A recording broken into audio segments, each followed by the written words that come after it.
So, yung Hong Kong ID, hindi yun ginawa para mangutang. Okay. Rain or shine. Pag-iwan. T3 na. Siyempre, more time munti.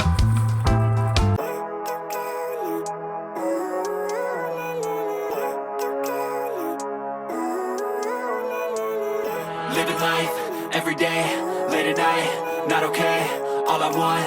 Dito kami sa Yamcha. Ang daming tao. Restaurant to. Now, come on. Show me how to do it. Bago gamitin yung utensils, hinuhugasan muna. Pakita daw maghugas.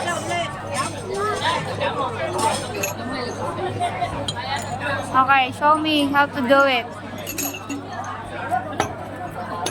Magmamagaling. Okay lang din para at least alam niya.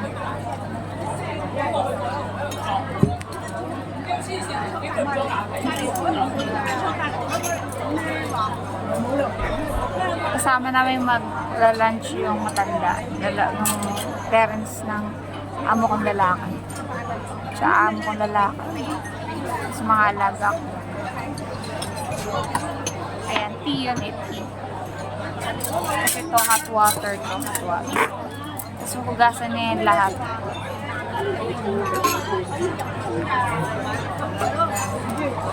Well, big girl, girl. Oops.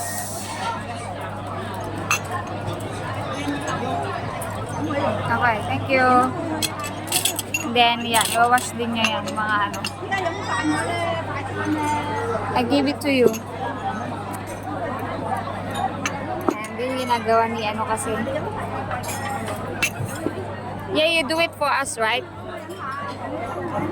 Alam niya. Yung ginagawa ni lolo niya. Paghugas.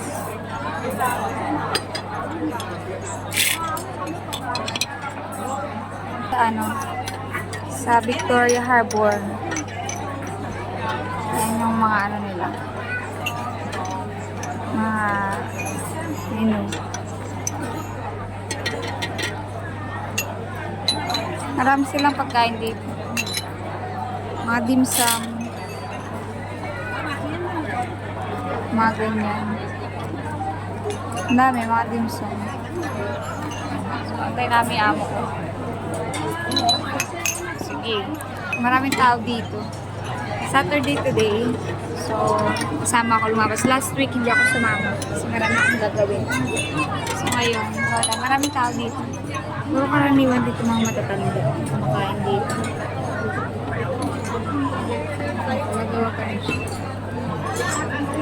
So, ano yung price dito? Sakto lang yung mga price dito. Masarap din. Pero karaniwan dito puro mga matatanda. May ano yata, meron itong discount card dito. Kasi kaya ano ko. Sombrero ko. Punta kami dito lunch. Tapos, busy ngayon. Tapos, pupunta kami ng football class niya after net. Pero grabe kami sa Loy. Where are we going after here? Loy Po? Loy Po? Do you know? Sa Loy Po. Nagpupunta. May football practice. Ito yung pagkain namin. Kami? Yung pagkain namin. So, ayan. Dito na kami sa Lokpo. Tapos na kami kumain. Tapos na namin kumain.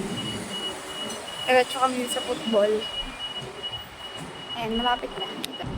Galabas ng MTR, di ba? Lokpo. Lokpo Playground. Hurry up, there's a car.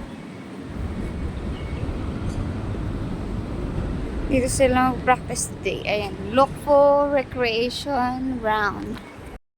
So, ayan, wala kaming sunblock. Ay, nakalimutan ng sunblock. Ang kanilang practice, football practice. Practice or game? Practice, okay. Save are you ready? Okay. Ano naman to, ang strict naman ng nanay ko. Ay, yung inulit-ulit yung sinasabi. So, ayan, marami ditong mga football field. Parang kung saan lang sila, kung saan available yung football field. Kung sila pupunta. So, I think, Ako naman first time ko dito sa Lukfu. It's my first time here. Sabi niya siya, second time daw. Sabi ko, okay. Ay, paglaban ko ba? Itong alaga ko, mabait to eh. May pagkamagdita rin talaga to eh. Kamagditis. Siyempre, hindi natin sasabay yung pagkamaldita niya. Huwag lang niya kung attitude na. So, ayun lang, di lang tayo. Antay tayo until 5, I think 5:30. Rain or shine. Pagyuan. T3 na ngayon eh. Signal number 3. Weather.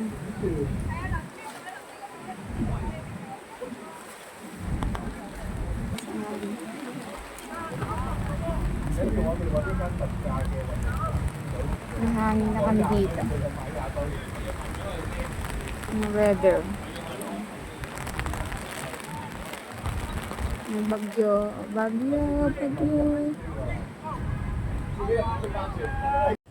So, ayun nga. Kanina, galing namin sa football class. Siguro mga 5 kami natapos. Tapos kumain yung alaga ko sa ano. Nagmakdo kami. Wala kami sa isang mall doon.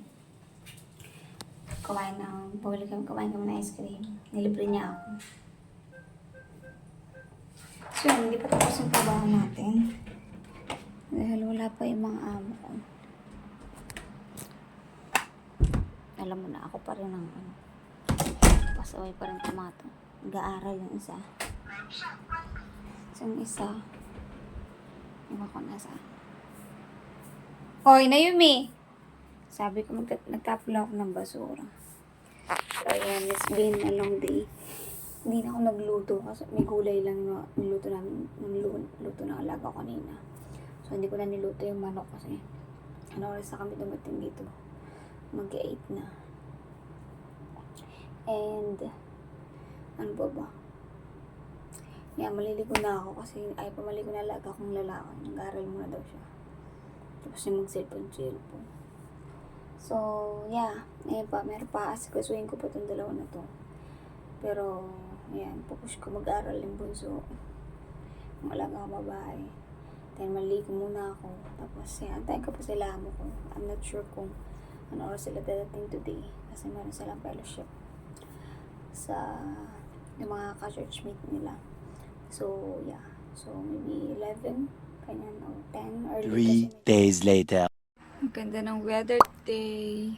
Hindi masyado makita. Ayan, ganda. Ayan, hello people! Hello, good morning guys! For today's video is another day! Another vlog! Ayan, hello! So today guys is October 7 and it's our holiday. So it's Mid-Autumn Festival today. So it's my holiday, yes! Pero guys, for today's video, I'm not going anywhere. I'm just staying here at home. So, bahay lang tayo today. Hindi ko pa natiklop yung higaan ko. So, ayan, ang aking kalat. Mga kalat. So, actually, yung higaan ko, di ba, before, dito yan. Dito yung higaan ko before. So, nilipat ko siya dito sa kabila.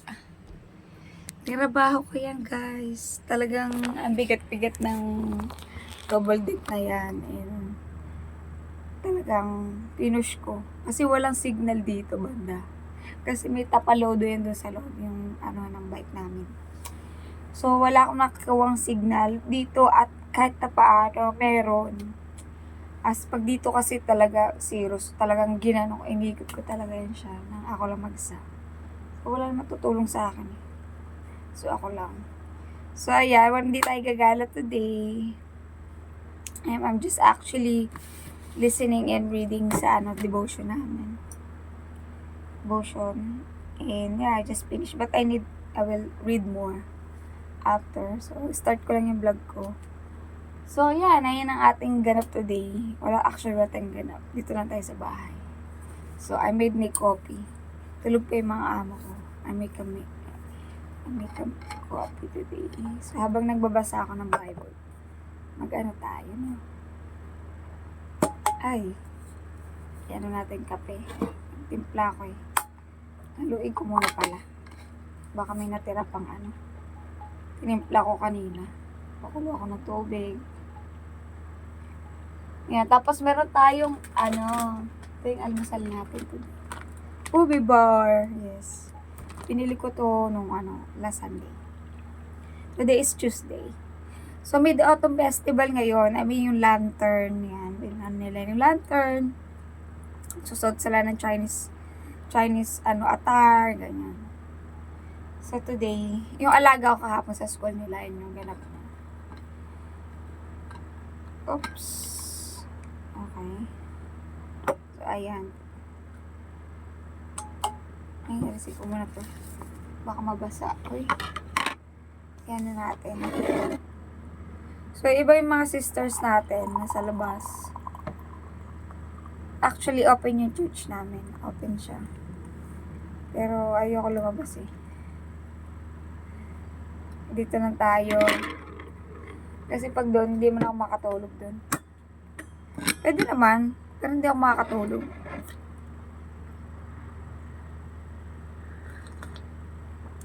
Oh, sarap. Thank you, Lord. Ay, grabe, sarap.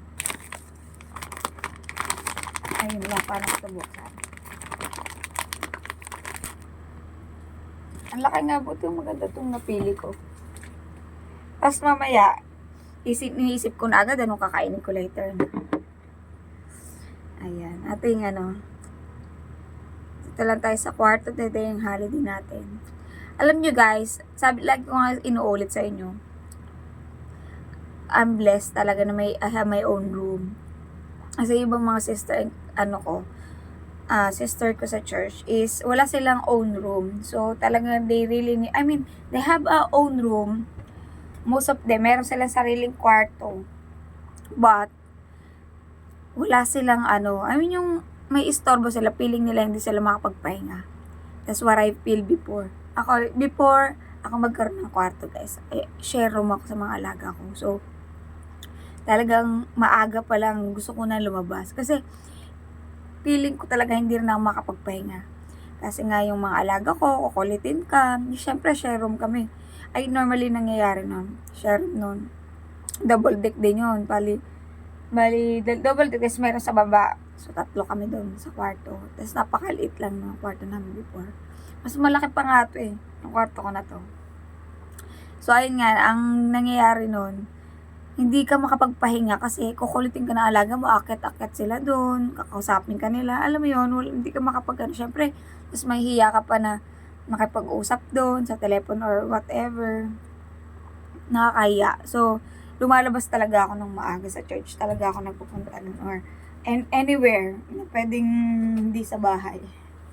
Kaya talaga normally, kung makikita nyo nga yung pinost ko before na talaga naglalatag sa kalsada, sa mga park, ganyan. So, ayun talaga yung buhay dito. Talaga ayun yung, minsan struggle din, minsan. Kasi minsan kahit dayo pinagkatrabaho, alam mo yung, syempre mahihiyan doon ka sa loob ng bahay ng amo, mahihiyak na hindi kumilos pag nandun ka. So, makikita mo yung mga kalat, alam mo yung ganun. Kahit ako, hanggang ngayon, ganun mangyayari. Ganun yung ko. Pero ngayon, unti-unti, sinasabi ko sarili hindi magtrabaho. Pero dati naman sinasabi niya ako na amo, huwag ka magtrabaho. Pero syempre, hindi mo matiis. Okay ka lang, no? Hindi ko siya ilagay sa rep. Hindi lalagay ko sa rep yan.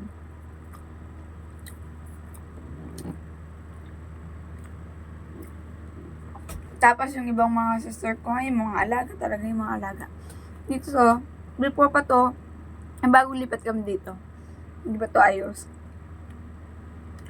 So, nag-aayos pa kami sa loob ng bahay namin. So, doon ako sa kwarto ng alaga ko isa. Share kami. Doon ako sa lapag. Ang hirap, syempre, baga magising, titiklopin mo na agad yung higaan mo. Tapos paggabi, hindi ka makapahinga agad kasi nag-aaral pa sila doon. So, wala ka, doon ako sa kusina. Tapos dati nandun pa ako sa balcony. Kasi sa first floor kami. Balcony ako. Hindi ako nag-cellphone, doon ako pag may kausap. Ay, mahirap.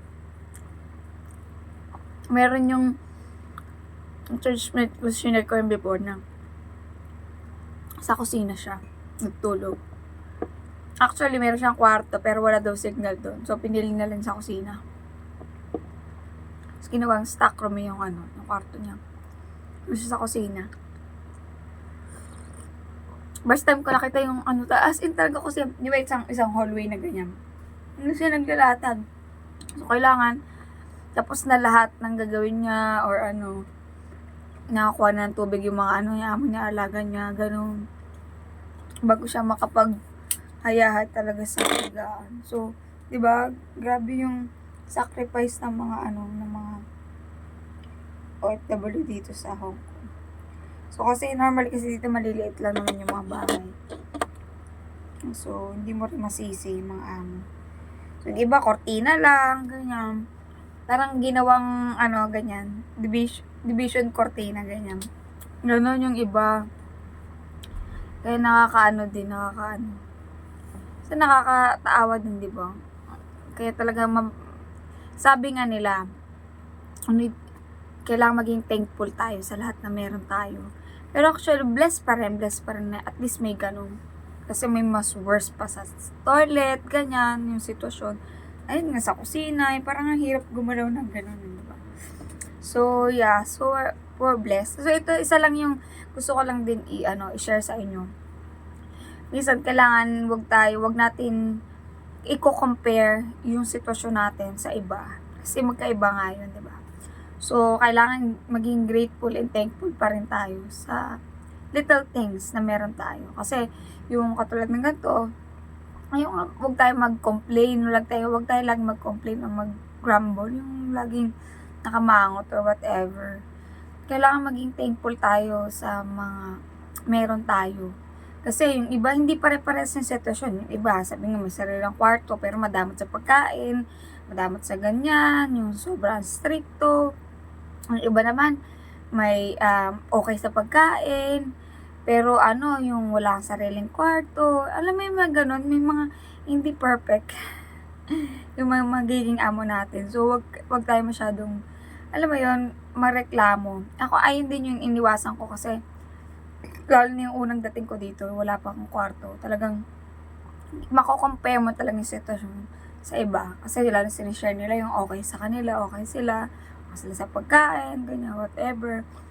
Pero, ayun na-realize ko na we cannot compare, don't compare yung sitwasyon natin sa iba. Hindi lang dito sa pagtatrabaho, sa buhay natin, di ba? We cannot compare talaga. Kasi, we just need to be grateful and thankful kay Lord na yung situation natin ngayon is more better than the others. Laging iniisip ko na mas blessed ako or blessed na ako sa sitwasyon ko na to compare sa iba. Ayun na lang inaano ko na there's more, nakaka-experience ng worse sa na-experience ko. So, ayun na yung laging inaano ko, mina-mindset ko sa sarili ko na may mas worse pa nakakaranas kaysa sa na-experience ko today.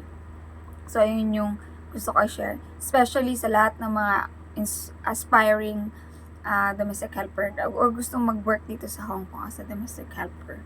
So, ayun yung lagi natin titingnan, lagi natin perspective natin when we got here dito sa Hong Kong. So, yeah, kasi may mga amo talaga dito, super generous, super okay sila. Na nakakalabas sila, ganyan, every Sunday, dep nila.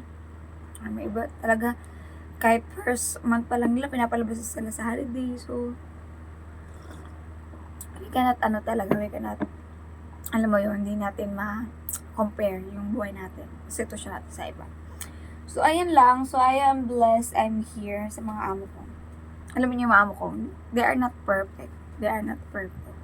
But, of course, they trying their best then to be a better person din. Ako din naman. I'm not perfect din. Minsan, lumalabas yung ugali ko rin minsan. Minsan, naaasar ka lang din. Alam mo yun. Kaya, kailangan patient lang talaga. Understanding. Alam mo, especially sa akin, sa sitwasyon ko dito. You need to be understanding. Hindi mo pwedeng sabayin yung init ng ulo nila, yung galit nila, yung inis ng mga alaga mo. Yes, ako sa mga alaga ko, I set boundaries talaga. Pag no, huwag mo kong igay sa manay mo, gano'n. Minsan siya sabi ko, I'm not mama, gano'n. Sinasabihan ko minsan kasi overstep na sila. Parang tetreat lang. Si nanay niya, tetreat niya ng gano'n ng salbahe. So ako, parang ganun din yung nagawin sa akin. Sinasabihan ko talaga, hindi ako kung you can do it to your mom, gano'n, hindi sa akin. Ganun, sinasabihan ko minsan, alam mo yun, to set the boundaries. Yeah, so ayun lang ating ganap. Tsaka pala, share ko sa inyo. Talaga alam mo, dapat, yesterday, dito magdi-dinner yung mga lola't lola. Sila mama tsaka sila yeye. Kaso nga lang nagkasakit yung amo kong lalaki. Pag uwi niya dito galing work, sama ng pakiramdam. So, syempre, na ano rin yung mga matatanda na rin kasi mga 70 plus or 80 na yata si yeye. Mahirap magkasakit, diba? Mahawaan sila. So, kinancel yung umuwi sila. Kinancel yung dinner.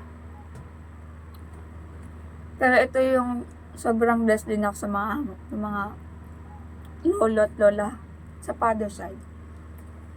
Talagang generous sila. So, lalo na ngayon mid-autumn, di ba, mid-autumn festival, they will bring something for you talaga.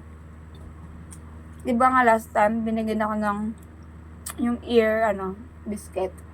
Yesterday, binigyan ako ni mama ng siyempre, one time, one cake. Hindi nga ako binigyan ng amo ko ngayon. Hindi ako binigyan. Ayan, binigyan ni mama. Apple. Malaki na apple. Binigyan ni mama. Dala ni mama yan, para sa akin daw yan. Kasi ito, kinuha ko sa loob. Mga amo ko.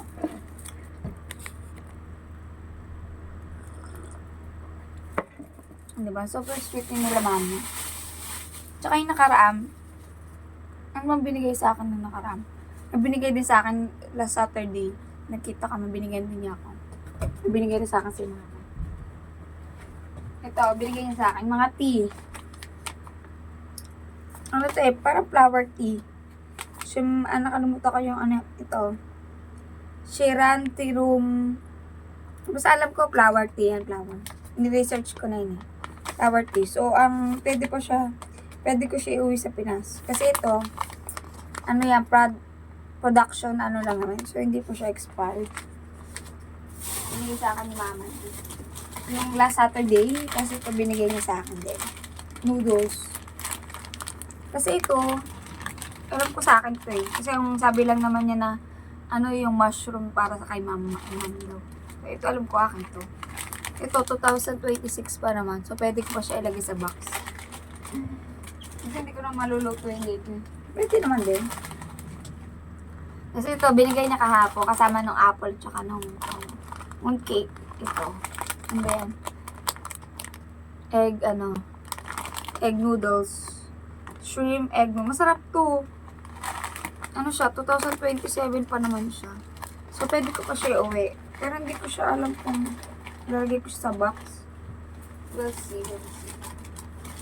Kasi ito, binigay rin niya sa akin kahapon.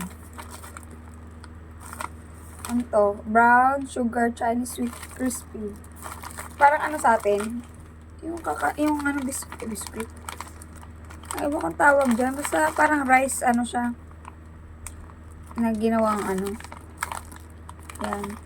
Ito, 2026 din. So, pwede ko siya ipa-box. Kasi may box pa ako ba? Ano si ito? Next month ko ito isasend.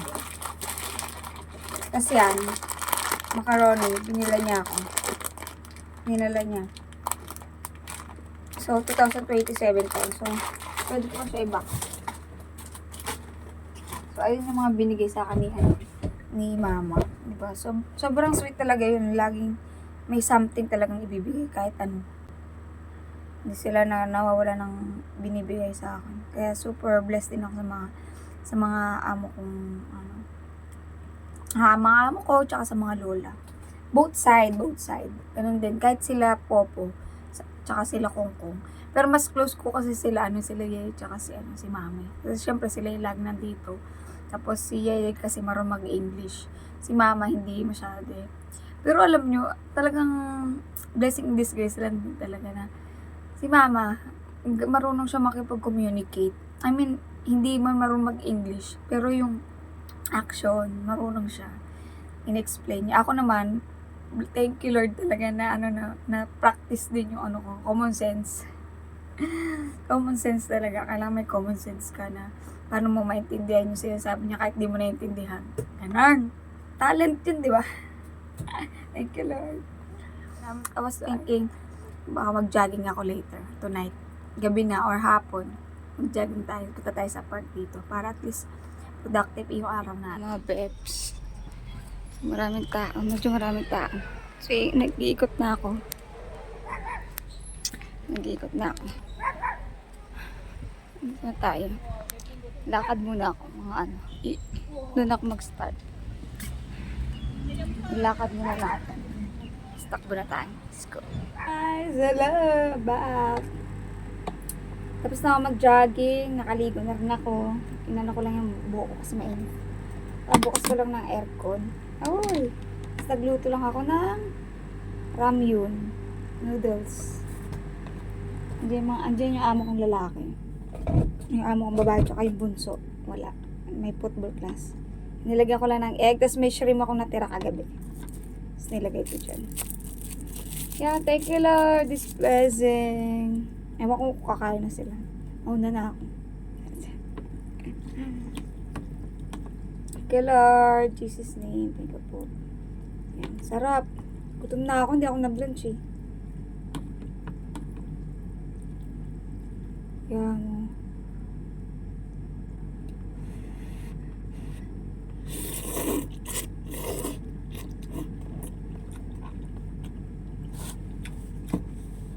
So, minsan lang tayo mag-noodles. Dalang lang.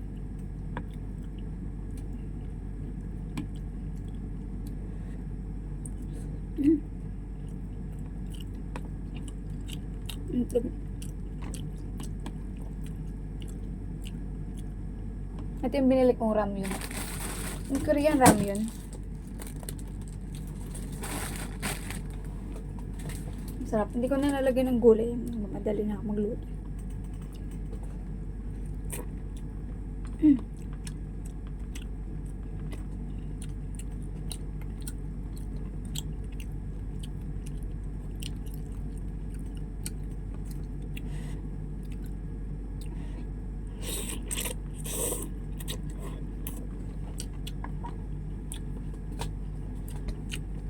Ang sarap sa ano. Sarap mag-jogging. Ang bula. Ang sarap. Nakapagod pero 30 minutes lang naman ako nag-ano lang.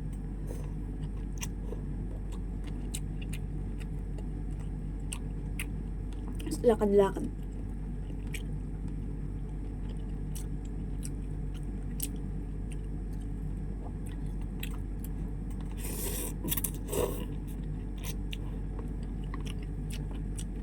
Ngayon ang day off natin. O tayo bang ganap?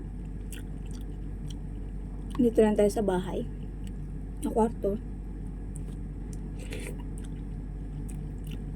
At saka check ako lang din. Reminder din sa lahat na mapupunta dito sa Hong Kong. Huwag yung isipin na kasi may nakakaalam na pwede nga mangutang dito, di ba? Huwag niyo isipin na magiging option nyo yung mangutang dito sa Hong Kong. O gamitin nyo yung Hong Kong ID nyo to get a loan dito sa Hong Kong. Huwag nyo nang, alam mo yung 10, more than 10 yung pag-isipan bago kayo mangutang. And hindi ko sinasabi masama mangutang, but huwag yung maging option natin as much as possible. Huwag yung maging option natin.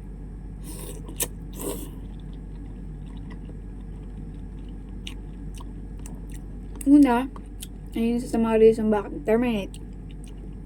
Pangalawa,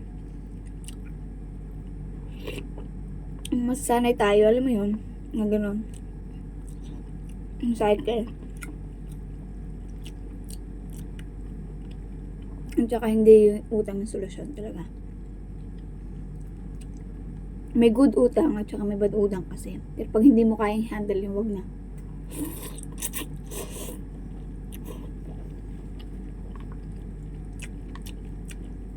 Saka lifestyle. Hindi masama gumala pero kung every week or every ano, gala ka ng gala, magastos. Kaya bisyo, inom, yan, sugal.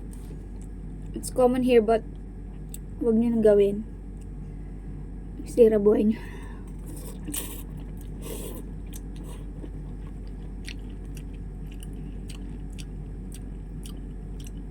Kailangan nag-invest, ay ipon para sa sarili nyo. Huwag lahat papadala sa Pinas.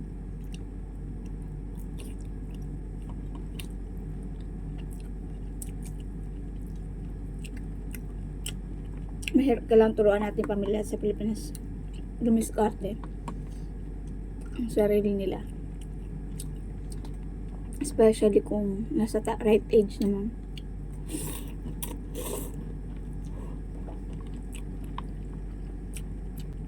Kaya importante yung kakaibigan nyo dito. Dalawa lang yan. Sabi nga, bad company, corrupt, good character. So, every Sunday, or every holiday, nakakasama nyo puro chismisan, or puro grumbling, alam mo yun, complain, mahawa ka. Pag may mga nangutang, mahawa ka din. Maalam, ma-influence ka.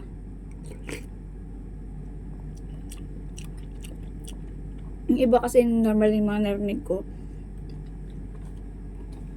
Excuse me. Naladala lang ng friends. Naawa. And then, sila yung problema. So, yung Hong Kong ID, hindi yun ginawa para mangutang.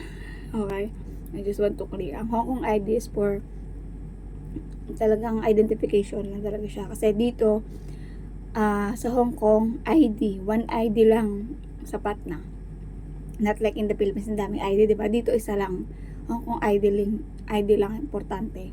Sapat na. Ayun lang. So, ayun lang guys, ayun ang ating araw today. So, siguro, yung vlog ko, accumulate ko na lang din yung mga videos ko. The last Saturday, tsaka ngayon. Para compile ko na lang siya. So, ayun guys, thank you for watching. Please like, subscribe sa aking YouTube channel. And see you in my next vlog. God bless guys. Bawal mangutang, okay? Bawal. God bless.